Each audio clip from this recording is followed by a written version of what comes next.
Hi, my name's Julie Calza, and I'm here to bring you episode 4 of the AskJulieC Real Estate Show.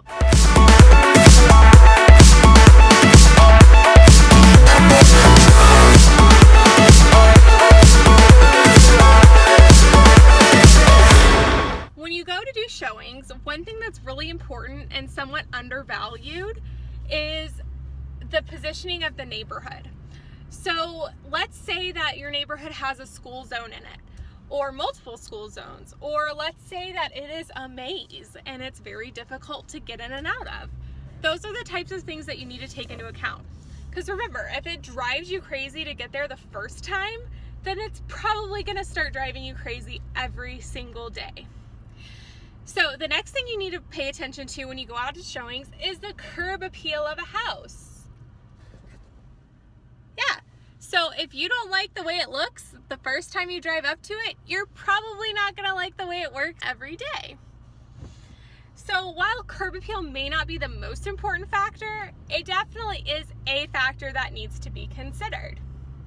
You should feel excited every time you drive up to your house. You know, it might not be you get the warm and fuzzies the first time, but that's okay. Still at least like the way it looks.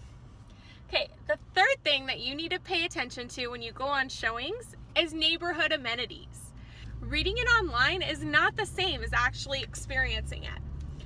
So for example, if your neighborhood or your potential neighborhood has a dog park, or how many parks there are.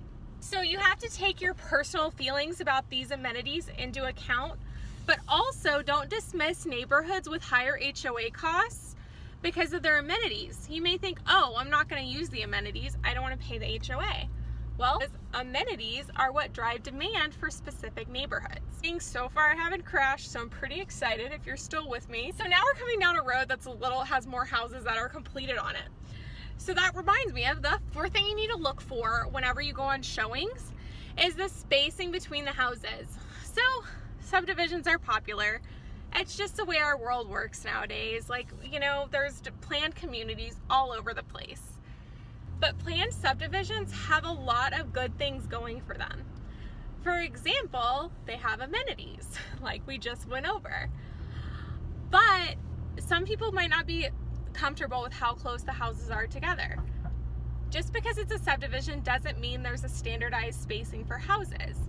So one community might have really bad spacing, while another community has something that's more favorable and more of what you're looking for.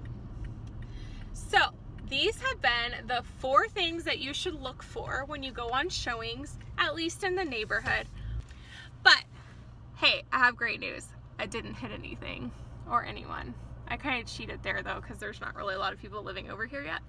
But anywho, this has been a lot of fun, and I hope that you enjoyed AskJulieC episode 4 on the go. If you have any questions for future episodes or just want to pick my brain about anything real estate, message me directly on Facebook. I'm still the only Julie Calza on there. That's Charlie Alpha Lima Zulu Alpha for the last name. Or you can use the hashtag AskJulieC on Facebook and Twitter, and I can sift through your questions that way. It's been a pleasure, and thank you for tuning in. We'll see you next time.